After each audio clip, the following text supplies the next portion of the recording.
दोस्तों 2010-11 की इन खबरों को देखिए। द गार्जियन जयराम रमेश की लेगेसी को सैल्यूट कर रहा था। फोर्ब्स उन्हें पर्सन ऑफ द ईयर बता रहा था। बीबीसी लिख रहा था कि जयराम रमेश ने हिला डाला। चाइना के अखबार उनकी तारीफों से भरे पड़े थे। जानते हैं जयराम रमेश इन भारत विरोधी विदेशी मीडिया के दुलारे क्यों थे? क्योंकि उन्होंने भारत की मैन्युफैक्चरिंग का मर्डर कर दिया था। जी हाँ, एनवायरमेंट के नाम पर रमेश ने जो नंगा नाच किया था वो जानकर आपके होश उड़ जाएंगे। मनमोहन तो नाम के प्रधानमंत्री थे, लेकिन फिर भी वे रमेश से परेशान हो गए थे। मनमोहन की सरकार के लगभग सभी मंत्री और मंत्रालय जयराम रमेश के व्यवहार से हैरान और परेशान थे। उनका व्यवहार क्या था, ये जानने के लिए इन हेडलाइंस को देखते जाइए।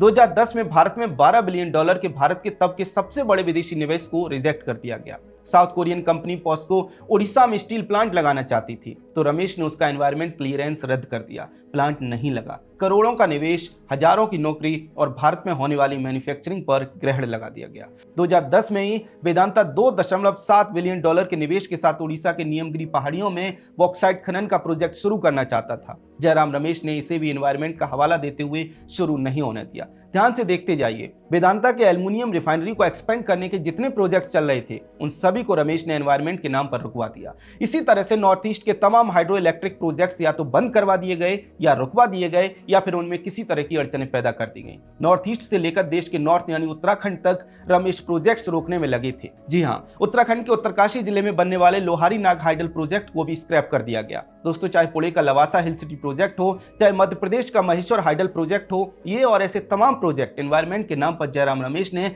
एनवायरमेंट मिनिस्टर रहते हुए रुकवा दिए। हर तरफ से दबाव के बाद, अपनी सरकार से दबाव के बाद, अगर नवी मुंबई इंटरनेशनल एयरपोर्ट जैसे प्रोजेक्ट को मंजूरी दी तो उसमें दर्जनों शर्तें लगा दी। मतलब यह है कि जिन प्रोजेक्ट्स को मंजूरी भी दी उनमें भी तमाम शर्तें थोप दी गई। सवाल यह है कि इससे हुआ क्या? इससे हुआ यह कि एनवायरमेंट क्लियरेंस लेना उद्योगपतियों के लिए सबसे बड़ा काम हो गया। ये एनवायरमेंट टेररिज्म जैसा था। उद्योगपतियों के भीतर यह भय बैठ गया कि वे करोड़ों रुपए इन्वेस्ट करेंगे, लेकिन अगर एनवायरमेंट क्लियरेंस न मिला और अगर बीच में ही रद्द हो गया तो वे बर्बाद हो जाएंगे। ऐसे में उद्योगपतियों ने मैन्युफैक्चरिंग प्रोजेक्ट से हाथ खींचने शुरू कर दिए और देखते देखते भारत मैन्युफैक्चरिंग में पिछड़ता चला गया। अब आपको समझ आ रहा होगा कि क्यों चीनी मीडिया, बीबीसी, गार्जियन और फोर्ब्स जयराम रमेश के गुणगान कर रहे थे। भारत को जो पीछे ले जाए, इनके लिए वही हीरो है। खैर, जयराम रमेश ने भी इन्हें खुश करने में, देश के विकास में अड़चनें डालने में कोई कसर नहीं छोड़ी। भाई साहब, इन्होंने कोल माइनिंग पर भी तमाम प्रतिबंध लगा दिए और कई स्थानों को तो नो गो जोन घोषित कर दिया। मतलब उन फॉरेस्ट एरिया से कोल माइनिंग को पूरी तरह से प्रतिबंधित कर दिया। कोल मंत्रालय परेशान,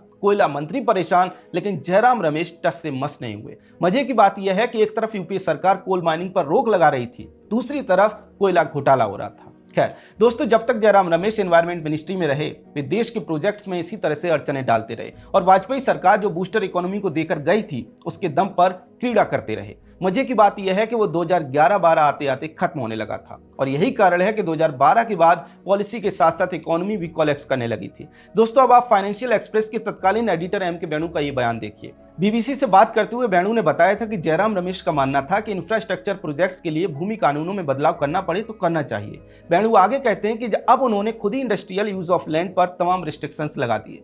सवाल यह है कि जयराम रमेश की विचारधारा बदल कैसे गई? 2009 में उन्हें एनवायरमेंट मिनिस्टर बनाया गया और उसके बाद उन्होंने तमाम प्रोजेक्ट्स रोके, जबकि वे पहले प्रोजेक्ट्स रोकने के पक्ष में नहीं थे। क्या यह संयोग है कि 2008 में कांग्रेस और चीन की कम्युनिस्ट पार्टी का एग्रीमेंट हुआ था? 2009 में वे मंत्री बने, भारत की ग्रोथ को हॉल्ट किया, प्रोजेक्ट्स को रोका और फिर चीन में छा गए, विदेशी मीडिया में छा गए। मजे की बात यह है कि इस दौरान उनके पीछे चट्टान की तरह सोनिया गांधी खड़ी थी, राहुल गांधी खड़े थे। सवाल है कि यह सब कुछ संयोग भर था या फिर कुछ और भी था? जो भी था और है वो आप दर्शक तय करेंगे, लेकिन ये एक फैक्ट है कि वाजपेयी के समय 2003-4 में चीन के साथ भारत का ट्रेड सरप्लस में था। मतलब हम एक्सपोर्ट ज्यादा कर रहे थे, इंपोर्ट कम कर रहे थे, लेकिन उसके बाद हम चीन के साथ आज तक ट्रेड सरप्लस में नहीं जा पाए, बल्कि ट्रेड डिफिसिट बढ़ता ही गया। इसके पीछे कारण यही है कि यूपीए के 10 साल जब भारत में प्रोजेक्ट्स रोके जा रहे थे, एनवायरमेंट के नाम पर उद्योगपति डराए भगाए धमकाए जा रहे थे, मैन्युफैक्चरिंग का बंटाधार किया जा रहा था, उस समय चाइना मैन्युफैक्चरिंग फैक्ट्री बन रहा था।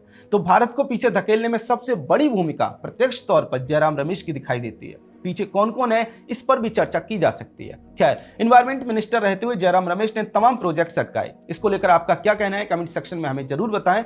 अगर आपको हमारा कंटेंट पसंद आता है तो हमारे चैनल को सब्सक्राइब भी कर लें। जय हिंद।